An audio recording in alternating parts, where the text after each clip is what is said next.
Hi everyone, रसायन दुनिया में सभी का स्वागत करती हूँ। देखिए, बीएससी सेकंड ईयर में जो हमारा टॉपिक चल रहा है वो चल रहा है एल्कोहल्स। और एल्कोहल्स में से मोनोहाइड्रिक एल्कोहल, डाईहाइड्रिक एल्कोहल है, वो हम कवर कर चुके हैं। उसके बाद हमें हमारा जो अभी रिसेंटली जो चल रहा है वो चल रहा है ट्राईहाइड्रिक एल्कोहल, या फिर जिसे ग्लिसरॉल हम बोलते हैं। ठीक है, ग्लिसरॉल पे एक वीडियो है वो ऑलरेडी अपलोड हो चुकी है, जिसमें हमने ग्लिसरॉल के प्रिपरेशन मेथड्स देखे हैं और साथ में कुछ केमिकल रिएक्शंस ऑफ ग्लिसरॉल है वो भी हमने कंप्लीट किया है। अब उसके बाद जो remaining chemical reactions of glycerol है वो हम इस वीडियो में देखेंगे। ठीक है, तो चलिए स्टार्ट करते हैं। वीडियो स्टार्ट करने से पहले एक चीज मैं आप लोगों को बताना चाहूंगी कि देखिए, मैं डिस्क्रिप्शन में जो अपनी ईमेल आईडी है वो डाल रही हूँ, जो भी न्यू वीडियोज आ रही हैं उनके। लेकिन फिर भी मैं यहाँ पे भी आपको बता देती हूँ कि nidhivamboria@gmail.com मेरी ईमेल आईडी है। वहां से आप जाके और मुझे कोई भी यदि वीडियोज के रिगार्डिंग यदि आपकी क्वेरी होती है तो आप मुझसे वहां पे कॉन्टैक्ट कर सकते हैं। ठीक है, तो वो आप मेरे से पर्सनली कॉन्टैक्ट कर सकते हैं थ्रू द ईमेल। ठीक है, अब चलिए स्टार्ट करते हैं। अब देखिए, हमें क्या करना है, केमिकल रिएक्शंस ऑफ ग्लिसरॉल देखना है। केमिकल रिएक्शंस ऑफ ग्लिसरॉल में हमने आई थिंक 2 या 3 रिएक्शन वो देख ली थी। ठीक है, एक तो देख ली थी हमने reaction with sodium metal complete कर लिया था। उसके बाद रिएक्शन विद HX, जो हैलोजन एसिड्स होते हैं अपने, उनके साथ हमने रिएक्शन है वो कंप्लीट कर ली थी। ठीक है, उसके बाद जो नेक्स्ट रिएक्शन होती है वो हम देखेंगे। नेक्स्ट रिएक्शन है यहाँ पे अपनी dehydration reaction.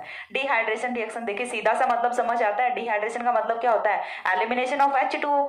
Elimination of H2O यदि किसी भी रिएक्शन में हो रहा है तो वो रिएक्शन कौन सी होगी, डिहाइड्रेशन रिएक्शन होगी। अब डिहाइड्रेशन रिएक्शन है तो वो ऑब्वियस सी बात है कि हाई टेम्परेचर पे होगी। इतनी चीज तो क्लियर है। सर्दियों में डिहाइड्रेशन कभी नहीं होता, डिहाइड्रेशन कब होता है, गर्मियों में होता है। मैं बात कर रही हूँ अपनी पर्टिकुलर ह्यूमन बॉडी की। ठीक है, ह्यूमन बॉडी में क्या होता है, सर्दियों में किसी की बॉडी में डिहाइड्रेशन सुना है, नहीं होता ना, क्योंकि देखिए वहाँ उस टाइम पे टेम्परेचर वो बहुत लो होता है। लेकिन गर्मी के टाइम पे टेम्परेचर जैसे ही हाई पहुंचता है तो डिहाइड्रेशन है वो शुरू हो जाता है। तो सेम कंडीशन है वो कंपाउंड्स पे, मॉलिक्यूल्स पे भी वर्क करती है कि यदि आपने इन्हें हीट किया है हाई टेम्परेचर पे तो यहाँ पे डिहाइड्रेशन रिएक्शन है ये शो करेंगे। यानी कि H2O के मॉलिक्यूल्स हैं वो यहाँ से एलिमिनेट होते हैं और प्रोडक्ट्स हैं वो कौन कौन से फॉर्म होते हैं वो चीज हमें यहाँ पे देखनी है। ठीक है, तो चलिए स्टार्ट करते हैं। डिहाइड्रेशन रिएक्शन में देखिए, सबसे पहली चीज तो ये होती है कि डिहाइड्रेशन रिएक्शन के लिए कुछ ना कुछ डिहाइड्रेटिंग एजेंट्स हैं वो हमें रिक्वायर्ड होते हैं। डिहाइड्रेटिंग एजेंट्स कौन कौन से हम यहाँ पे ले सकते हैं, तो देखिए मैंने यहाँ पे कुछ डिहाइड्रेटिंग एजेंट्स हैं वो लिखे हुए हैं। ये सारे क्या है, डिहाइड्रेटिंग एजेंट्स हैं। ठीक है, सबके सब क्या है, डिहाइड्रेटिंग एजेंट्स हैं। P2O5 है, H2SO4 है, ZnCl2 है, KHSO4 है। इनमें से आप कोई भी एक रिएजेंट रख लो, सभी का फंक्शन है वो क्या होगा, डिहाइड्रेशन करना। लेकिन हमें कोई एक ले लेना है, कोई एक यदि हम लेंगे तो भी अपना डिहाइड्रेशन का काम है वो हो जाता है। ठीक है, तो देखिए हमने क्या लेना है, फर्स्ट ऑफ ऑल तो हमें ग्लिसरॉल चाहिए। ग्लिसरॉल का ही तो हम डिहाइड्रेशन करने वाले हैं, तो हमें स्टार्टिंग मटीरियल है वो क्या चाहिए, ग्लिसरॉल चाहिए। अब ग्लिसरॉल की रिएक्शन जब हम कराएंगे KHSO4, हमने इस बार जो डिहाइड्रेटिंग एजेंट है वो कौन सा रखा है, KHSO4 रखा है। जनरली हम H2SO4 है, ZnCl2 है, इसका तो बहुत ज्यादा यूज करते हैं। चलिए एक बार के लिए हम KHSO4 रख लेते हैं। KHSO4 हमने यहाँ पे अपना डिहाइड्रेटिंग एजेंट रखा। साथ में देखिए टेम्परेचर 503 केल्विन टेम्परेचर हमने यहाँ पे रखा है, जो कि बहुत हाई टेम्परेचर होता है। तो हाई टेम्परेचर पे जब हम इसे हीट करते हैं तो यहाँ से 2 मॉलिक्यूल्स ऑफ H2O वो एलिमिनेट होते हैं। किस तरह से होंगे, देखिए यहाँ से एक तो सिंपल सा है H2O का मॉलिक्यूल, इस तरह से एलिमिनेट कर दो। चीज क्लियर हुई, एक H2O का मॉलिक्यूल तो हमने यहाँ से एलिमिनेट कर दिया। दूसरा देखिए, यहाँ से ये वाला ऑक्सीजन, ठीक है, एक हाइड्रोजन यहाँ से जाएगा, एक हाइड्रोजन यहाँ से जाएगा। चीज क्लियर हो रही है, यहाँ से ये तो एक ऑक्सीजन गया, एक हाइड्रोजन यहाँ से गया और एक हाइड्रोजन यहाँ से गया। तो इस तरह से यहाँ से 2 H2O के मॉलिक्यूल्स हैं वो एलिमिनेट होते हैं। अब यहाँ से हाइड्रोक्सिल जाने के बाद बचता क्या, अपना CH2 बचता है। ठीक है, CH2 बचा है। अब इसके बाद देखिए यहाँ से ये वाला जो CH है, यहाँ से हाइड्रोक्सिल चला गया, एक बार हाइड्रोजन गया, दूसरी बार ऑक्सीजन गया, तो यहाँ से भी हाइड्रोक्सिल चला गया, CH बच गया। यहाँ से देखिए एक हाइड्रोजन, यहाँ से एक हाइड्रोजन कार्बन से गया, दूसरा हाइड्रोजन ऑक्सीजन के साथ से गया है, तो यहाँ पे बचता क्या है, CHO बचता है। और ये जो कंपाउंड अपना होता है इसे हम क्या कहते हैं, एक्रोलीन कहते हैं। ठीक है, ये किसकी फॉर्मेशन होती है, एक्रोलीन की फॉर्मेशन होती है। तो यहाँ से क्वेश्चन है वो किस टाइप से पूछे जाते हैं वो चीज इंपॉर्टेंट होती है। ठीक है, तो यहाँ से क्वेश्चन क्या आ सकता है, how will you synthesise acrolein from glycerol. ठीक है, क्वेश्चन क्या पूछा जाएगा, how will you synthesise acrolein from glycerol. या फिर क्वेश्चन कैसे पूछा जा सकता है कि आपको ये ग्लिसरॉल दे दिया, ग्लिसरॉल की रिएक्शन कंडीशन आपको यहाँ पे मेंशन करके दे दी और आपसे पूछा जाएगा product, what will be the product. तो प्रोडक्ट यहाँ से क्या होगा, एक्रोलीन होगा। यदि आपसे नहीं पूछा जाता है कि क्या बनेगा, यहाँ से आपको डायरेक्ट क्या दिया जाता है, ग्लिसरॉल दिया जाता है और रिएक्शन कंडीशन दी जाती है और यहाँ पे कुछ भी यहाँ पे कुछ भी क्वेश्चन मार्क करके पूछ लिया जाता है, या फिर प्रोडक्ट ए क्या होगा या फिर प्रोडक्ट बी क्या होगा। ठीक है, तो यहाँ से देखिए कुछ इस तरह का प्रोडक्ट है, एक्रोलीन की यहाँ से फॉर्मेशन होगी। तो चीज समझ आ, तो यहाँ से देखिए कभी भी डायरेक्टली नहीं पूछा जाता कि give the dehydration reaction of glycerol या फिर give the reaction of glycerol with oxalic acid. तो इस टाइप की रिएक्शन सब वो यहाँ से नहीं पूछी जाती। यहाँ से क्वेश्चन पूछा जाता है कंप्लीट द फॉलोइंग रिएक्शंस। ठीक है, या फिर पूछा जाता है how will you synthesize this compound from glycerol. This compound हो अपना कोई भी कंपाउंड है वो पर्टिकुलर वो रख के दे सकते हैं। ठीक है, तो इस टाइप के क्वेश्चन सब वो यहाँ से पूछे जाते हैं। सबसे पहली चीज तो ये हुई। अब देखिए यहाँ पे ना आपको टेम्परेचर वाली चीज है ना वो बहुत ही ध्यान में रखनी है। टेम्परेचर वाली चीज जब आप डिहाइड्रेशन रिएक्शन कराओगे तो डिहाइड्रेशन रिएक्शन में जब आप रखते हो यहाँ पे 503 केल्विन टेम्परेचर, तो यहाँ से फॉर्मेशन किसकी होती है, एक्रोलीन की फॉर्मेशन होती है। ओके, तो ये थी डिहाइड्रेशन रिएक्शन ऑफ ग्लिसरॉल जहां से हमने एक्रोलीन की फॉर्मेशन किया है। अब इसके बाद जो नेक्स्ट रिएक्शन आती है वो अपनी आती है reaction of glycerol with oxalic acid. हमें क्या करना है कि ग्लिसरॉल की रिएक्शन है वो ऑक्सैलिक एसिड के साथ करानी है। ऑक्सैलिक एसिड अपना क्या होता है, COOH। ये क्या होता है अपना ऑक्सैलिक एसिड होता है। अब ऑक्सैलिक एसिड की रिएक्शन हम किसके साथ कराएंगे, ग्लिसरॉल के साथ कराएंगे। तो यहाँ पे देखिए हमें रिएक्शन है वो 2 वेज में करानी होती है। यहाँ पे टेम्परेचर अगेन आपको बहुत ही नोटिस करके चलना पड़ता है कि कितने टेम्परेचर पे आपकी रिएक्शन है वो चल रही है। यहाँ पे देखिए 2 टेम्परेचर हम रखे हुए हैं, एक तो रखा हुआ है 383 और दूसरा रखा हुआ है 503। ठीक है, 383 पे रिएक्शन का प्रोडक्ट है वो कुछ डिफरेंट होगा और 503 पे रिएक्शन का प्रोडक्ट है वो कुछ डिफरेंट होगा। तो यहाँ से आपको टेम्परेचर वाला जो पॉइंट है ये स्पेसिफिक नोट करके रखना होता है कि किस टेम्परेचर पे प्रोडक्ट है वो क्या फॉर्म हो रहा है। ठीक है, तो यहाँ से आपका जो सारा का सारा प्रोडक्ट है वो डिपेंड किस पे करेगा, ऑन द टेम्परेचर। ठीक है, टेम्परेचर पे प्रोडक्ट है वो डिपेंड कर रहा है, तो हमें नोट क्या करना है, टेम्परेचर ही नोट करना है। बाकी अपना रिएक्टेंट है वो तो सेम है, ऑक्सैलिक एसिड है वो ही ग्लिसरॉल के साथ रिएक्ट कर रहा है इस टेम्परेचर पे भी और इस टेम्परेचर पे भी। फिर भी रिएक्शन का प्रोडक्ट है वो डिफरेंट जा रहा है, किसकी वजह से, इन टेम्परेचर की वजह से जा रहा है। तो हम देखते हैं दोनों ही टेम्परेचर पे रिएक्शन का प्रोडक्ट है वो किस तरह से होगा। फर्स्ट ऑफ ऑल हम करेंगे क्या, ग्लिसरॉल की रिएक्शन है वो कराएंगे ऑक्सैलिक एसिड के साथ। जब ग्लिसरॉल की रिएक्शन कराएंगे ऑक्सैलिक एसिड के साथ तो एक बार के लिए हमने टेम्परेचर है वो क्या रख लिया, 383 केल्विन रख लिया। अब 383 केल्विन हम टेम्परेचर रखेंगे तो देखिए यहाँ से डिहाइड्रेशन रिएक्शन तो होनी है, क्यों, क्योंकि हाई टेम्परेचर पे हम रिएक्शन करा रहे हैं। तो पहले तो यहाँ से क्या होगा, डिहाइड्रेशन होगा। डिहाइड्रेशन किस तरह से होगा, देखिए यहाँ से एक H2O का मॉलिक्यूल है वो एलिमिनेट करेगा। एक बार के लिए मैं बात कर रही हूँ 383 केल्विन टेम्परेचर जब हम रखते हैं तो रिएक्शन किस तरह से प्रोसीड होती है। तो देखिए इस टाइम रिएक्शन किस तरह से होगी, यहाँ से तो जाएगा आपका हाइड्रोक्सिल और ऑक्सैलिक एसिड से जाएगा हाइड्रोजन। यहाँ से कौन जा रहा है, हाइड्रोक्सिल जा रहा है, यहाँ से कौन जा रहा है, हाइड्रोजन जा रहा है। H2O का मॉलिक्यूल एलिमिनेट कर गया। H2O का मॉलिक्यूल एलिमिनेट करने के बाद देखिए यहाँ पे क्या बचा, ये अपना ऑक्सैलिक एसिड होता है, इसे हम कुछ इस तरह से लिख सकते हैं, OH था, यहाँ से OH में से H पॉजिटिव हमने निकाल लिया। अभी क्या बचा, O निगेटिव बचा। ये O निगेटिव इस वाले कार्बन के पॉजिटिव चार्ज के साथ रिएक्ट करेगा। चीज क्लियर हुई, ये O निगेटिव है, ये इस वाले कार्बन के पॉजिटिव चार्ज के साथ रिएक्ट करेगा और यहाँ से कुछ इस तरह के कंपाउंड की फॉर्मेशन होती है। अब देखिए क्या होगा, मैं इसको कुछ इस तरह से लिख दूं, C डबल बॉन्ड O।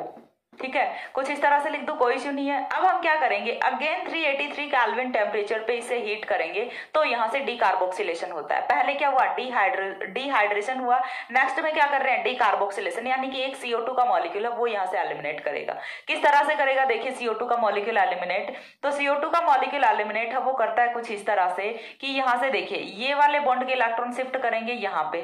चीज क्लियर हुई, ये वाले बॉन्ड के इलेक्ट्रॉन शिफ्ट करेंगे यहाँ पे और जैसे यहाँ पे बॉन्ड के इलेक्ट्रॉन शिफ्ट करते हैं ये वाले बॉन्ड के इलेक्ट्रॉन्स गए यहाँ पे, तो यहाँ से एक CO2 का मॉलिक्यूल है वो एलिमिनेट कर जाता है।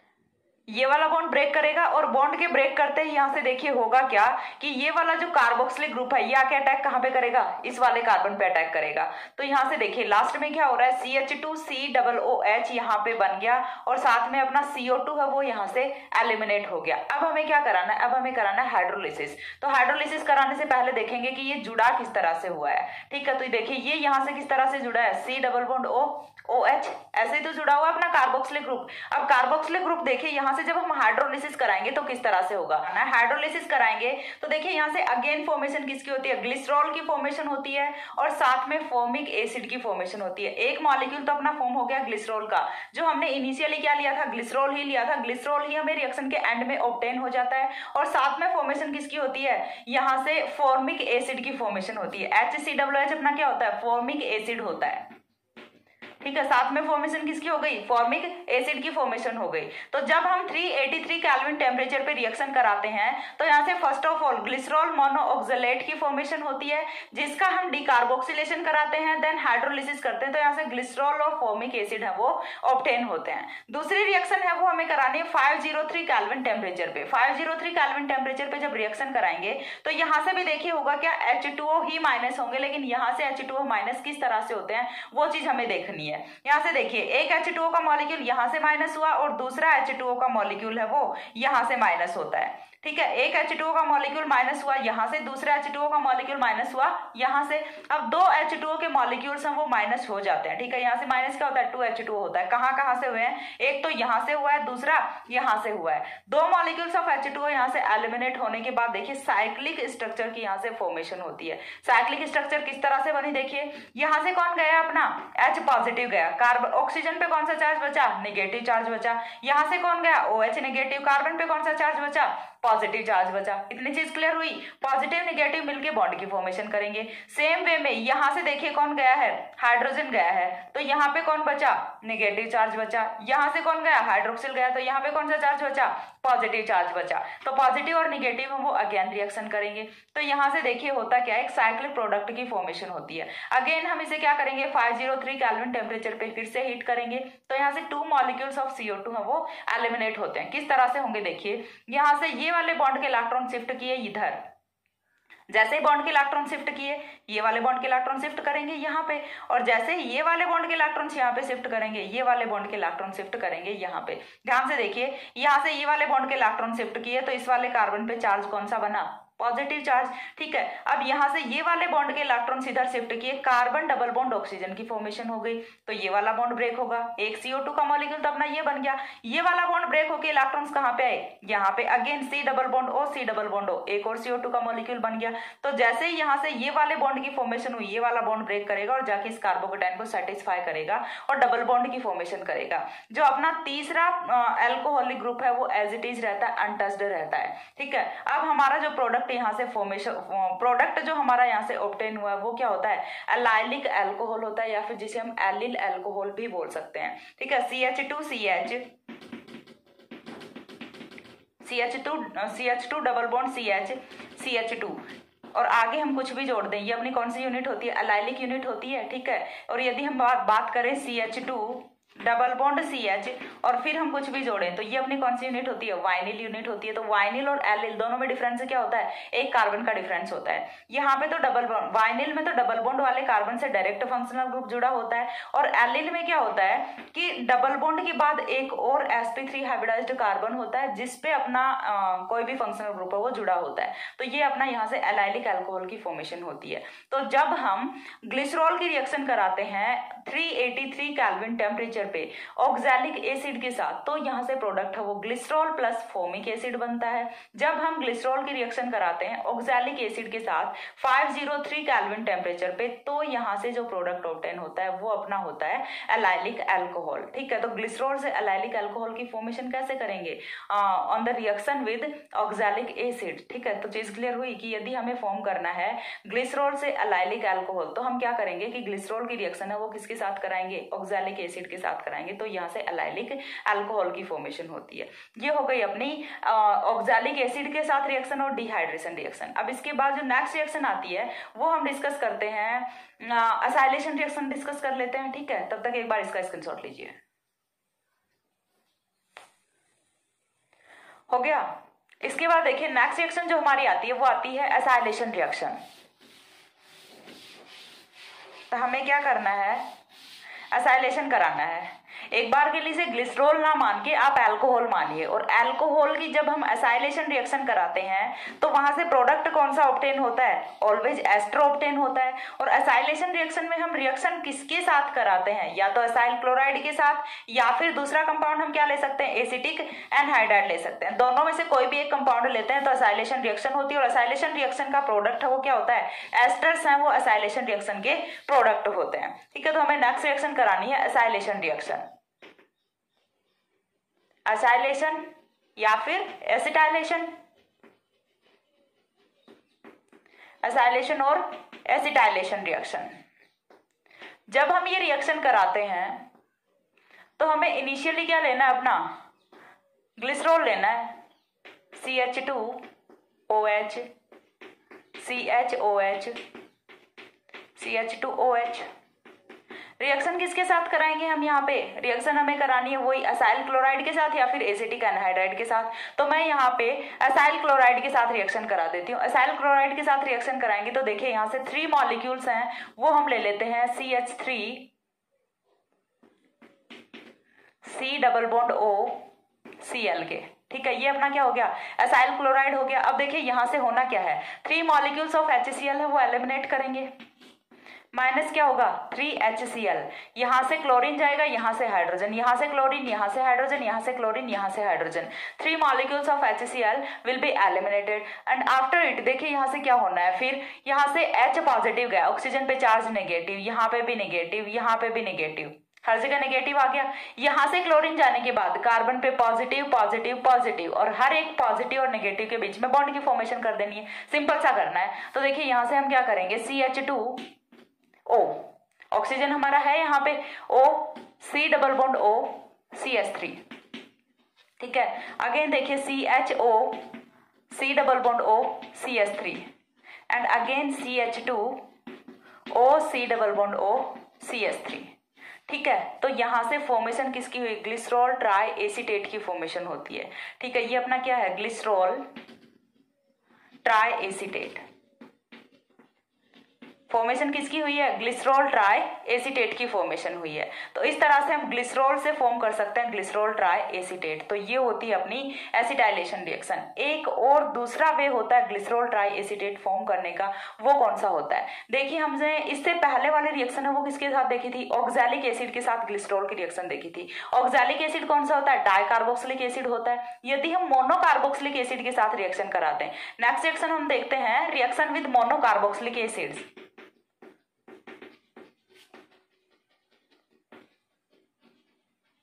और मोनोकार्बोक्सिलिक एसिड्स वो कौन से होते हैं, जिनमें ओनली 1 कार्बोक्सिलिक ग्रुप प्रेजेंट हो। ऑक्सैलिक एसिड की यदि हम बात करें तो उसमें 2 कार्बोक्सिलिक ग्रुप प्रेजेंट थे, लेकिन मोनोकार्बोक्सिलिक एसिड की यदि मैं बात करूं तो इनमें केवल 1 कार्बोक्सिलिक ग्रुप वो प्रेजेंट होगा। जैसे लाइक हम अपना एसिटिक एसिड या फिर फॉर्मिक एसिड है वो रख सकते हैं। ठीक है, तो एसिटिक एसिड हम सिंपल सा यहाँ पे रख लेते हैं। तो देखिए हमें क्या करना है, फर्स्ट ऑफ ऑल तो क्या लेना है, ग्लिसरॉल लेना है, CH2OH CHOH CH2OH। रिएक्शन किसके साथ करानी है, मोनोकार्बोक्सिलिक एसिड के साथ। मोनोकार्बोक्सिलिक एसिड हमें क्या रखना है, तो देखिए वो हम क्या रखेंगे, CH3 C double bond O OH रखेंगे। ठीक है, ये अपना क्या हो गया, एसिटिक एसिड हो गया। अब एसिटिक एसिड हमारा हो गया तो यहां से देखिए फर्स्ट ऑफ ऑल क्या होगा, माइनस H2O होगा। माइनस H2O होने से यहाँ पे फॉर्मेशन किसकी होती है, देखिए CH2, oxygen as it is है C double bond O CH3, नीचे का कंपाउंड है वो अभी अपना अनचेंज्ड है CHOH CH2OH, और ये कंपाउंड हमारा कौन सा फॉर्म हुआ, मोनोग्लिसरॉल एसीटेट। ठीक है, या फिर ग्लिसरॉल मोनो एसीटेट हम इसे बोल सकते हैं। ठीक है, ग्लिसरॉल मोनो एसीटेट कि यहां से फॉर्मेशन होती है। अब ग्लिसरॉल मोनोएसिटेट की फॉर्मेशन हो गई। नेक्स्ट हम क्या करेंगे, अगेन एक और मॉलिक्यूल के साथ रिएक्शन कराएंगे। अगेन हमें क्या ले लेना है, CH3 COOH ले लेना है। फिर से यहां से क्या होगा, माइनस H2O होगा। माइनस H2O होगा तो यहां से फॉर्मेशन किसकी होगी, CH2O C double bond O CH3 CHO C double bond O CH3 CH2OH। इस बार फॉर्मेशन किसकी हुई, ग्लिसरॉल डाई एसीटेट की फॉर्मेशन हुई। ठीक है, ग्लिसरॉल डाई एसीटेट। और ये जो हमारा ग्लिसरॉल डाई एसीटेट फॉर्म हुआ है, इसकी रिएक्शन हम अगेन किसके साथ कराएंगे, एसिटिक एसिड के साथ रिएक्शन कराएंगे। माइनस होना है H2O, तो यहां से देखिए जो थर्ड अपना मॉलिक्यूल है वो भी, थर्ड अपना जो ग्रुप है वो भी रिएक्ट करेगा, और इस ग्रुप के रिएक्ट करने से अगेन फॉर्मेशन किसकी होगी, ग्लिसरॉल ट्राई एसीटेट की फॉर्मेशन होगी। तो ग्लिसरॉल ट्राई एसीटेट की फॉर्म करने के 2 वे हैं अपने पास। पहला वे डायरेक्टली हम क्या कराएं, एसाइलेशन रिएक्शन कराएं। सेकंड वे कि हम किसी भी मोनोकार्बोक्सिलिक एसिड के साथ रिएक्शन कराएं तो यहाँ से ग्लिसरॉल ट्राई एसीटेट की फॉर्मेशन है वो हो जाती है। ठीक है, हमें एक एक करके एक एक मॉलिक्यूल H2O के निकालता जाना है और हमें हर एक हाइड्रोक्सिल ग्रुप पे तीनों के तीनों जो हाइड्रोक्सिल ग्रुप हैं उन पे रिएक्शन कराओ और यहाँ से ग्लिसरॉल ट्राई एसीटेट की फॉर्मेशन है वो हो जाती है। तो ये हो गया हमारा ग्लिसरॉल ट्राई एसीटेट की फॉर्मेशन। अब इसके बाद जो नेक्स्ट रिएक्शन अपनी आती है वो आती है कि हम इनकी रिएक्शन किसके साथ करा दें, PCl3 के साथ करा दें या फिर PCl5 के साथ रिएक्शन करा दें। देखिए PI3 के साथ रिएक्शन है, एक बार इतना स्क्रीनशॉट लीजिए, देन मैं बताती हूँ। हो गया। इसके बाद देखिए नेक्स्ट रिएक्शन जो हमें करनी है वो करनी है reaction with PCl3 and PCl5। Reaction with PCl3 and PCl5।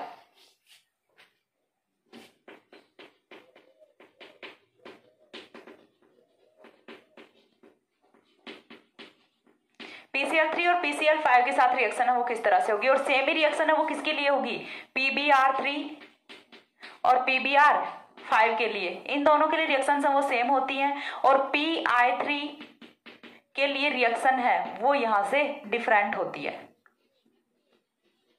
और ये फॉर्मेशन किसकी करता है, एलिल आयोडाइड की फॉर्मेशन करता है, जो कि हम प्रीवियस वीडियो में देख चुके हैं। PI3 के साथ रिएक्शन है वो हम कर चुके हैं, तो हमें यहाँ पे कौन सी करनी है, PCl3 और PCl5 के साथ रिएक्शन करनी है। तो देखिए रिएक्शन कराते हैं। फर्स्ट ऑफ ऑल देखिए रिएक्ट कौन कर रहा है, हाइड्रोक्सिल ग्रुप रिएक्ट कर रहा है। तो हाइड्रोक्सिल ग्रुप की एक बार हम एल्कोहल की रिएक्शन देख लेते हैं कि किस तरह से PCl3 और PCl5 के साथ रिएक्शन करेगा, देन ग्लिसरॉल की अपने आप समझ आ जाएगी। देखिए एल्कोहल की सिंपली यदि मैं बात करूं ROH की रिएक्शन जब कराते हैं हम PCl3 के साथ, ठीक है, तो PCl3 के साथ रिएक्शन कराएंगे तो यहां से देखिए फॉर्मेशन किसकी होती है, एक जो PCl3 का मॉलिक्यूल है वो 3ROH 3 अल्कोहलिक ग्रुप्स के साथ रिएक्शन करता है और फॉर्मेशन किसकी करता है, 3RCl प्लस H3PO3 या फिर POH थ्राइस फॉस्फोरिक एसिड। यहां से कुछ इस तरह का प्रोडक्ट है वो फॉर्म होता है। एक PCl3 का मॉलिक्यूल है वो 3 अल्कोहलिक मॉलिक्यूल्स के साथ रिएक्ट करेगा। ये तो हो गई PCl3 के साथ रिएक्शन। दूसरी यदि हम बात करें PCl5 के साथ रिएक्शन, तो PCl5 के साथ रिएक्शन है वो कुछ इस तरह से होती है, Cl Cl Cl Cl Cl। यहां से देखिए क्या होता है, RCl plus POCl3 plus HCl, यहां से कुछ इस तरह का प्रोडक्ट फॉर्म होता है। अब हमारा ग्लिसरॉल है वो किस तरह से रिएक्ट करेगा, तो ग्लिसरॉल के लिए देखिए पहली रिएक्शन हम किसके साथ करा दें, PCl3 के साथ करा दें। तो देखिए यहां से अपना क्या होता है, CH2OH CHOH CH2OH। ठीक है, रिएक्शन किसके साथ करानी है, PCl3 के साथ। PCl3 को तो अकेले को ही कितने चाहिए होते हैं, 3 हाइड्रोक्सिल ग्रुप चाहिए होते हैं और इसका तो काम बन गया, तीनों हाइड्रोक्सिल ग्रुप है वो with in the molecule present हैं। तो यहां से देखिए क्या होगा, CH2Cl, ठीक है, एक ही मॉलिक्यूल में मिल गए तीनों हाइड्रोक्सिल ग्रुप, तो यहां से ये तो अपना बन गया ट्राई हैलाइड, 1 2 3 ट्राइक्लोरोप्रोपेन की फॉर्मेशन हो गई, 1 2 3 ट्राइक्लोरोप्रोपेन की फॉर्मेशन हो गई। साथ में यहां से क्या फॉर्म होगा, वही अपना H3PO3 H3PO3 की फॉर्मेशन हो गई। तो ये तो रिएक्शन होती है कुछ इस तरह से PCl3 के साथ। अब PCl5 के साथ रिएक्शन है वो किस तरह से होती है, तो देखिए वो भी मैं आपको एक्सप्लेन करती हूँ कि PCl5 के साथ रिएक्शन है वो किस तरह से होगी। PCl5 के साथ देखिए PCl5 का एक मॉलिक्यूल है वो ओनली एक हाइड्रोजन के एक हाइड्रोक्सिल के साथ रिएक्ट करता है। तो जब PCl5 के साथ रिएक्शन कराएंगे, मैं इसी से करा देती हूँ, PCl5 के साथ रिएक्शन कराएंगे तो यहाँ से देखिए हमें कितने मॉलिक्यूल्स चाहिए होंगे। हमने अभी रिएक्शन कराई है कि एक PCl5 का मॉलिक्यूल है वो किसके साथ रिएक्ट कर रहा है, एक हाइड्रोक्सिल ग्रुप के साथ रिएक्ट कर रहा है। हाइड्रोक्सिल ग्रुप अपने पास कितने हैं, 3 है, तो यहाँ से हमें PCl5 भी कितने चाहिए, 3 चाहिए। तो फॉर्मेशन किसकी होगी, CH2Cl CHCl CH2Cl प्लस जब एक PCl5 का मॉलिक्यूल यूज करते हैं तो यहां से कितना निकलता है, एक HCl और एक POCl3, तो यहां से 3 POCl3 प्लस 3 HCl की फॉर्मेशन होती है। तो इस तरह से हम करा सकते हैं PCl3 या फिर PBr3 के साथ रिएक्शन, PCl5 या फिर PBr5 के साथ रिएक्शन। यहाँ पे आप क्लोरीन के प्लेस पे ब्रोमीन है वो भी पुट कर सकते हो। तो ये कुछ रिएक्शंस होती हैं। अब इसके बाद हमारी ऑक्सीडेशन रिएक्शन बचती है और एक reaction of glycerol with benzaldehyde, 2 reactions और बचती हैं, एक ऑक्सीडेटिव क्लीवेज भी बचता है, 3 रिएक्शंस और बचती हैं, वो मैं नेक्स्ट वीडियो में एक्सप्लेन कर रही हूँ। तब तक के लिए सी या have a good day, thanks for watching.